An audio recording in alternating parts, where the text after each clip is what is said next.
क्या M S Dhoni KKR के खिलाफ आउट थे या नॉट आउट? वेल, कहानी ये थी कि 15 ओवर की तीसरी बॉल यहाँ पे सुनील नारायण डाल रहे थे और यहाँ पे एम एस धोनी के पेड़ पे जाके लगती वो, लेकिन यहाँ पे फिर एम्पायर आउट देते थे। लेकिन एम एस धोनी एम्पायर को बोलते हैं कि मेरे बल्ले पे लगी है और वो रिव्यू भी ले लेते हैं। लेकिन उसके बाद जो अल्ट्रा एज में जो भी हुआ ना, आपने तो देखा ही हुआ। अगर आपने नहीं देखा तो यहाँ पे मैं आपको बता देता हूँ कि अल्ट्रा एज में जब अल्ट्रा एज यहाँ पे बैट के पास से यहाँ पे जब गुजर रहा था तो भाई साहब अल्ट्रा एज में कुछ ना कुछ हरकत हुई थी। जी बिल्कुल गाइज, वो स्पार्कल यहाँ पे खड़े हुए थे तो वो बल्ले के अड़ी थी। और एम एस धोनी ने खुद ने भी कहा था, इतने कॉन्फिडेंस से एम एस धोनी रिव्यू नहीं लेते, लेकिन उनको पता था कि बैट के बॉल लगी और 100% वो लगी थी।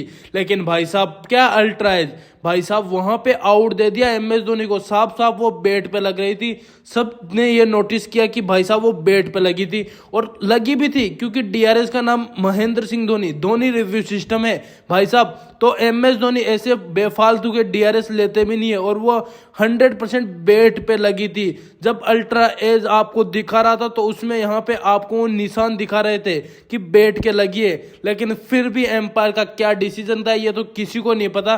लेकिन भाई साहब मुझे लगता है ना कि 100% वो बैट के लगी थी, उसके बाद वो पेड़ पे लगी। और एम एस धोनी ने खुद कहा था एम्पायर को कि भाई साहब बैट पे लगी है, आप आउट कैसे दे सकते हो। लेकिन आउट देने के बाद थर्ड एम्पायर ने आउट दे दिया तो भाई साहब किसकी चलती है यार।